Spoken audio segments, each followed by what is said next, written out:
Alhamdulillahi Rabbil Alamin Wabihi nasta'in Ala umuri dunya waddin Wal aqibatu lil muttaqin Wala udwana illa ala zalimin Ashhadu an la ilaha illallah wahdahu la sharika lah Wa ashhadu anna Muhammadan abduhu wa rasuluh Allahumma salli wa sallim ala hadzal nabiyil karim Sayyidina wa maulana Muhammadin Wa ala alihi wa ashabihi wa tabi'in Wa man tabi'ahum bi ihsanin ila yaumiddin. Amma ba'd. Bapak-bapak, ibu-ibu, para jamaah yang kami cintai dan kami banggakan, malam hari ini dengan bersyukur kehadirat Allah atas rahmat dan taufiknya, alhamdulillah kita dapat hadir di Masjid Jakarta Islamic Center yang pertama sekali untuk melaksanakan sholat Isya berjamaah, sholat tarawih dan sholat witir, dan mengadakan sedikit kajian untuk mendalami ajaran agama Islam. Kita berharap semoga segala aktivitas yang kita laksanakan senantiasa mendapat bimbingan serta ridho dari Allah Subhanahu wa taala. Amin ya rabbal alamin. Bapak-bapak, ibu-ibu dan saudara-saudara sekalian, Sayyidah Aisyah radhiyallahu anha meriwayatkan sebuah hadis yang sangat singkat. Hadis itu ditegaskan oleh Rasulullah, yaghzu jaysun al-Ka'bata falamma kana bi bayda'a yukhsafu bi awwalihim wa akhirihim. Nabi menjelaskan ada sepasukan musuh, sepasukan tentara datang untuk menghancurkan Ka'bah. Ketika mereka sampai di Baida, suatu kampung dekat Mekah, yukhsafu bi awwalihim wa akhirihim, dihancurkan oleh Allah dari yang awal sampai yang akhir. Kemudian Sayyidah Aisyah bertanya, kaifa yuhsafu bi awwalihim wa akhirihim ya Rasulullah? Wa minhum aswaquhum wa man laysa minhum. Rasulullah, bagaimana bisa dihancurkan dari awal sampai akhir, padahal di antara mereka itu ada rombongan orang yang kebetulan berjalan bersama. Ada yang mau ke pasar, ada yang punya kerjaan lewat ke situ. Nabi menjawab, yuhsafu bi awwalihim wa akhirihim thumma yub'atsuna ala niyyatihim. Dihancurkan semua dari awal sampai akhir, kemudian mereka dibangkitkan atas niatnya masing-masing. Dibangkitkan atas niatnya masing-masing. Yang niat menghancurkan Ka'bah diazab oleh Allah. Yang niat ke pasar yang enggak diazab. Yang kebetulan lewat enggak diazab. Yang mereka niat menghancurkan Ka'bah itulah yang diazab oleh Allah Subhanahu wa taala. Bapak-bapak, ibu-ibu dan saudara-saudara sekalian, dari hadis ini mengingatkan kita semua agar ibadah dan amal soleh kita disertai niat yang tulus karena Allah. Bahkan niat yang tulus karena Allah ini tidak cukup ketika kita dimulai dari awal, harus terus dikontrol sampai selesai. Niatnya harus tetap lurus. Wa ma umiru illa liya'budullaha mukhlisina lahuddin. Dan tidaklah mereka diperintahkan kecuali untuk menyembah Allah, beribadah pada Allah dengan ikhlas dan mengkhususkan agama hanya untuk Allah. Mengapa para jamaah sekalian? Sebab banyak di antara kita orang-orang yang awalnya niatnya baik, di tengah perjalanan terpleset. Itu banyak sekali. Jadi maksud saya enggak cukup awal, di tengah perjalanan kita ikuti niat kita. Bukan cuma kita, saudara-saudara, sahabat Nabi terjadi seperti ini. Sahabat Nabi, waktu pasukan muslim baru kembali dari perang Khaybar, perang yang memperoleh kemenangan yang luar biasa, maka mujahid muslim waktu masuk kota Madinah disambut gegap gempita oleh penduduk Madinah. Takbir menggema memenuhi angkasa raya. Semua orang keluar rumah menyambut kedatangan tentara-tentara muslim yang berhasil. Bapak dan Ibu sekalian, kemudian waktu kumpul di lapangan yang sekarang menjadi Masjid Nabawi, panglima perangnya berdiri di samping Nabi, mengumumkan nama-nama orang yang gugur sebagai syahid. Orang Arab jelas sekali Pak, Ibu. Fulan bin Fulan bin Fulan syahid, Allahu Akbar. Fulan bin Fulan bin Fulan syahid, Allahu Akbar. Terus sampai disebutkan Fulan bin Fulan bin Fulan syahid. Waktu orang akan takbir Nabi katakan la, yang ini tidak syahid, kata Nabi.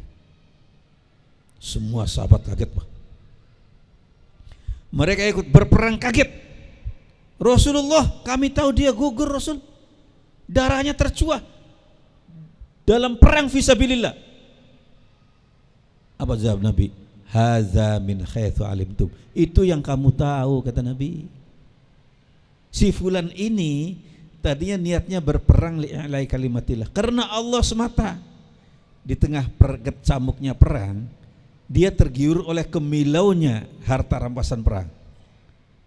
Maaf saudara, melihat harta rampasan perang yang banyak, barang-barang berharga, kepleset niatnya. Yang tadinya lillahi ta'ala, akhirnya dia bersikap curang menyembunyikan harta rampasan. Fi burdatin ghallaha, kata Nabi. Jadi yang tadinya seharusnya syahid dan orang menganggap dia syahid, ternyata tidak. Mengapa? Niatnya kepleset. Ini sahabat Nabi loh. Apalagi kita Bapak. Apalagi kita sahabat Nabi. Jadi kita harus hati-hati Pak di sini Pak. Yang dalam hadis lain yang kedua tegaskan begitu Pak. Fulan bin Fulan syahid. Terus sampai disebutkan lagi Fulan bin Fulan bin Fulan syahid. La, kata Nabi. Tidak. Yang ini juga tidak, kata Nabi. Ya Rasulullah, kami tahu dia gugur. Jasadnya saya tahu Rasulullah. Kata Nabi, itu yang kalian tahu. Si Fulan yang kedua ini, kata Nabi, tadinya berperang karena Allah Ta'ala, ikhlasan lillahi Ta'ala. Di tengah berkecamuknya perang, dia terluka oleh musuh. Dia gak sabar menerima luka itu, gak tabah, gak mau sabar. Akhirnya dia bunuh diri. Gak ada yang tahu. Maaf saudara-saudara, ini zaman sahabat Nabi. Apalagi kita, pada zaman sekalian, maka kita harus terus membimbing niat kita, jangan sampai kepleset, jangan sampai pindah ke yang lain, jangan, harus tetap sampai akhir lillahi ta'ala. Di kehidupan kita sehari-hari Pak, saya ini kan selain kegiatan dakwah Pak, banyak orang konsultasi Pak, macam-macam ibu-ibu banyak konsultasi.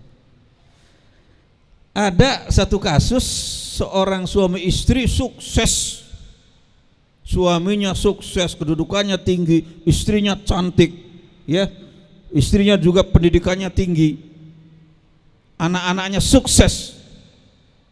Tiba-tiba dalam aktivitas keagamaan Pak, ya, aktivitas keagamaan, si istrinya ini punya teman wanita lagi, perempuan lagi Pak, sangat akrab,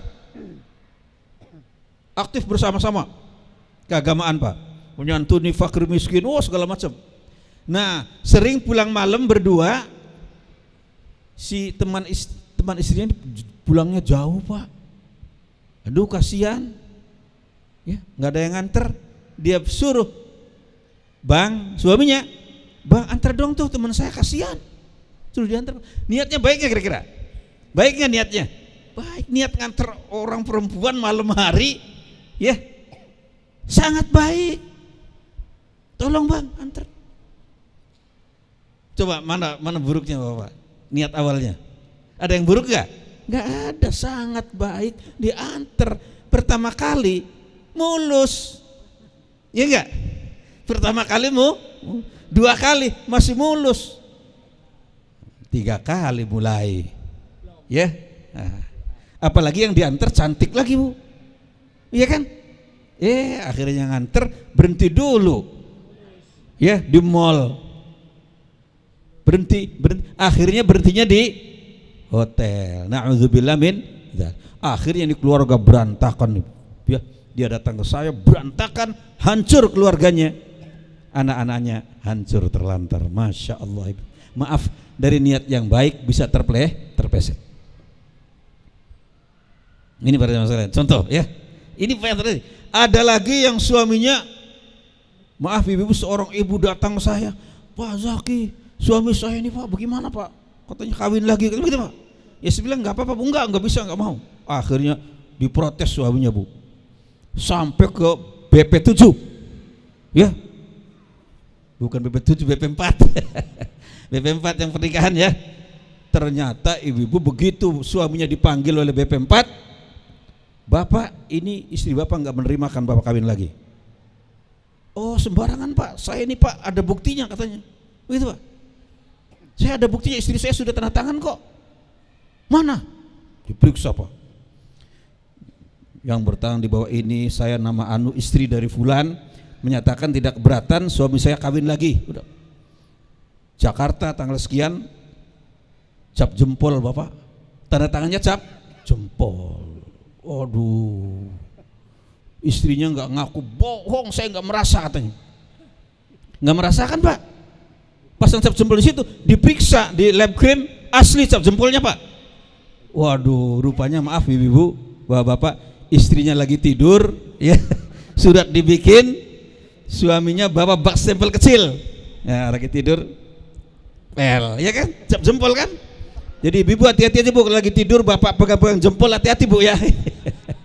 Ya.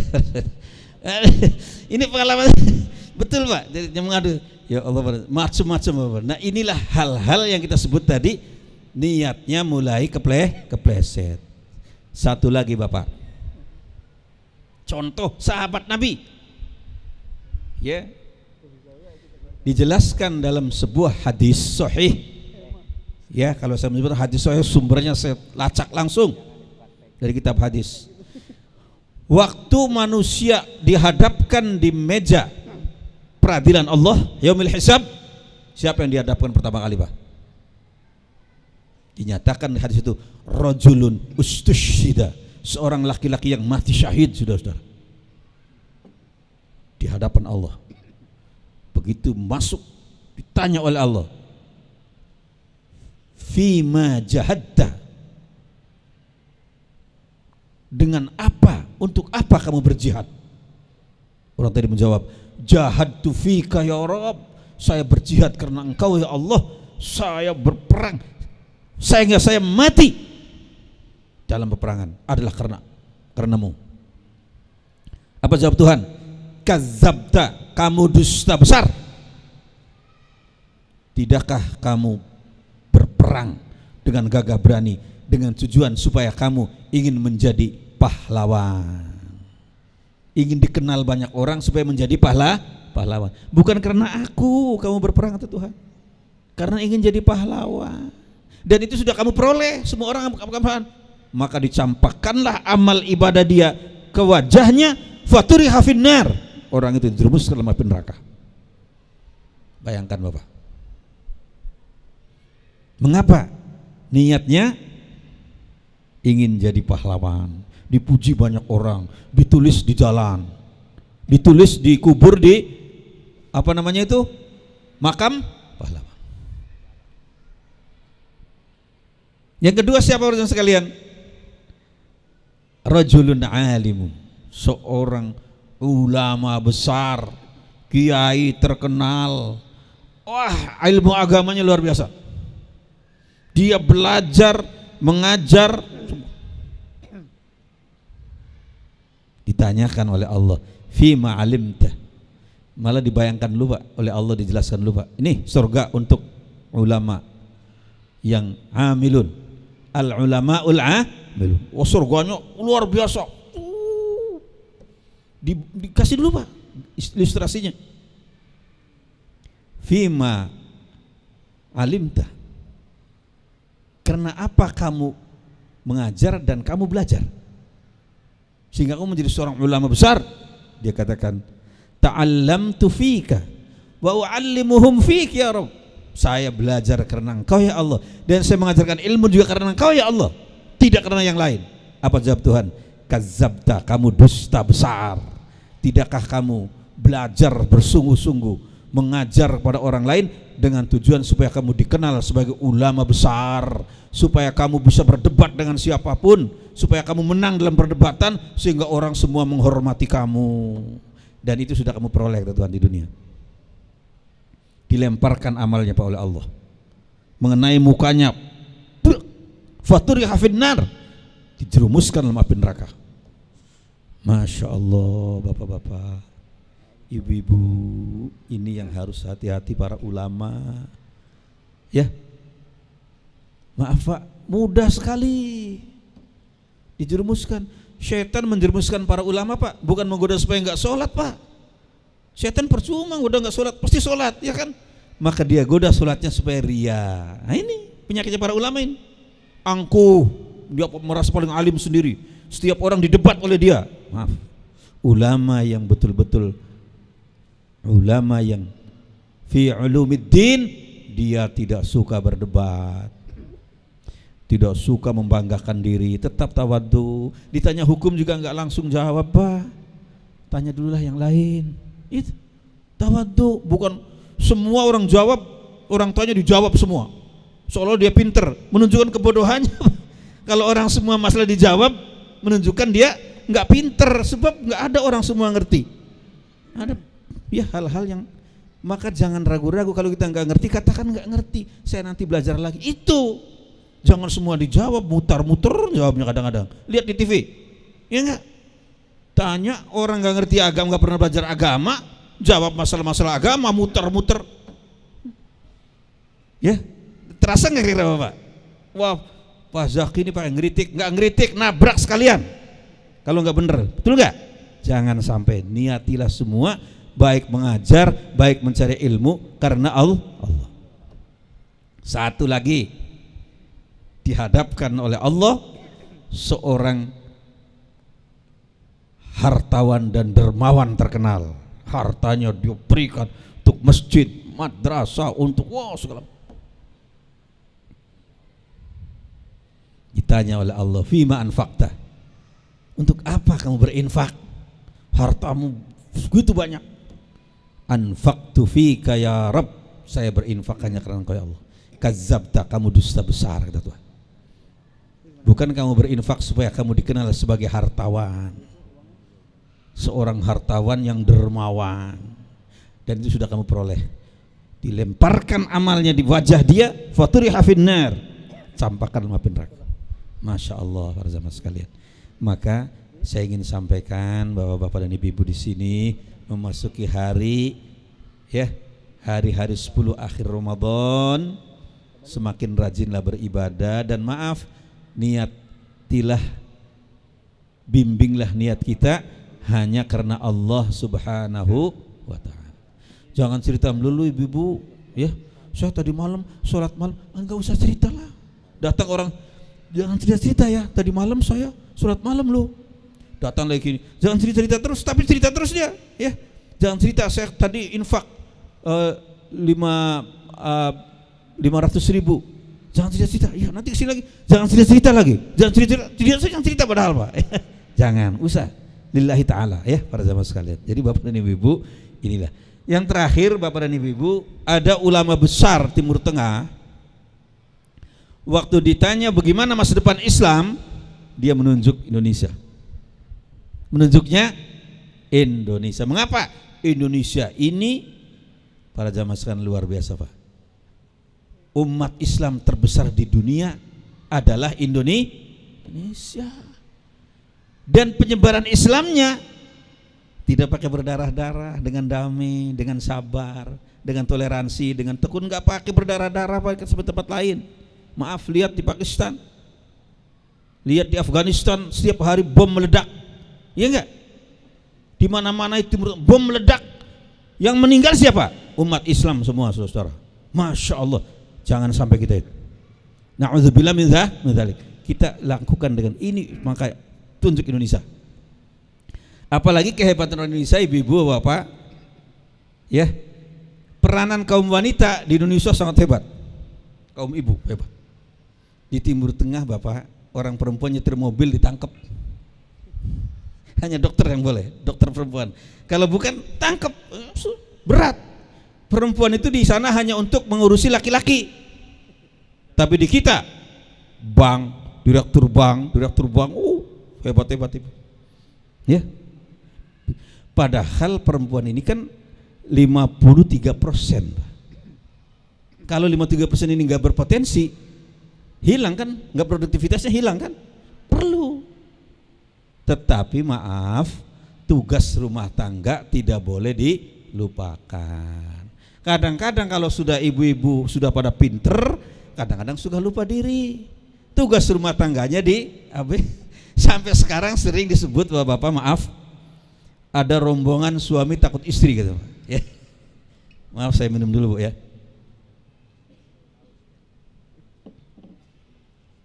Jadi kalau mobil jalan kan perlu bensin, ya. Kalau orang ceramah perlu air minum, ya. Itu para jamaah sekalian, ya, ada ya, yang berlebihan. Jangan. Ini suaminya pangkatnya brigjen, istrinya maijen. Waduh, ya lebih tinggi terus dia. Ada sehingga suami takut istri. Ya, sampai ada, maaf ibu-ibu sekalian, di tempat saya seorang ibu ngaji terus kemana-mana, suaminya dilupakan, anak-anaknya nggak betul. Ngaji-ngaji, tugas rumah tangga tetap, jangan berlebihan. Sampai para jamaah sekalian, saking hebat-hebatnya kaum perempuan, ada di tempat saya, ya, seorang ibu maksa menjadi ketua ceramah subuh. Ayo Pak, gimana? Seorang ibu menjadi ketua ceramah subuh. Tempatnya tinggal dia di Tebet sana, sedangkan masjidnya di daerah Menteng, Pak. Ya sudah, ibu itu semangat. Akhirnya setiap jam 3 malam ibu itu keluar ngurusi, ya, ceramah subuh. Nah, tangga-tangganya pada mulai bingung. Nih ibu hajah ini kenapa ya setiap jam 3 malam kok keluar rumah? Mencurigakan kan, Pak? Nah, supaya tidak curiga ibu-ibu, akhirnya ibu ini keluar rumah pakai mukena, Pak. Langsung pakai mukena, ya. Nggak tahu nyetop taksinya kabur, Pak, disangka hantu. Ya, taksinya kabur. Jadi jangan ya, yang itu kasihlah bapak-bapak, ibu-ibu biar pegang yang lain. Bapak-bapak sampai ada cerita ini joke. Di akhirat waktu manusia berombongan akan masuk surga, Pak, oleh malaikat diumumkan, Pak, oi bapak-bapak, ibu-ibu yang mau masuk surga, baris suami istri. Kata malaikat, yang merasa suami takut istri, baris sebelah kiri, gitu, Pak. Begitu baris panjang, Pak, barisannya, semua suaminya sebelah kiri semua. Ya, berarti kebanyakan suami takut istri kalau gitu, ya. Sebelah kiri semua. Ada satu sebelah kanan, Pak, maaf, kagak jalan sebelah kanan sendiri. Malaikat dekat, hei, kamu kok berani-berani sebelah kanan, yang lain sebelah kiri, kenapa kamu? Oh iya, Pak Malaikat, katanya, saya sebelah kanan juga disuruh istri saya. Wah, lebih parah kamu, katanya, di akhirat masih tunduk sama istri. Ya, sekaliannya. Jadi para jamaah sekalian, maksud saya, kalau istri berperan dan lain, tetap tugas rumah tangga harus jangan dilupakan. Cocok kayak ibu kira-kira omongan saya? Insya Allah cocok, amin ya robbal alamin. Bapak dan ibu sekalian, ini yang bisa kami sampaikan. Saya mohon maaf tadi agak terlambat, jadi saya sholat isyanya sendiri di sana, Pak. Jadi jalannya ini, depan ini kan saya terpaksa pakai ojek dari sana, jadi sopir jalan sendiri naik ojek. Itu aja masih macet, ojek macet, bagaimana mobil, ya. Tapi alhamdulillah bisa ketemu dengan bapak dan ibu sekalian, dan saya bahagia sekali karena saya ketemu lagi, lama nggak ketemu ini, ya bapak-bapak, ya.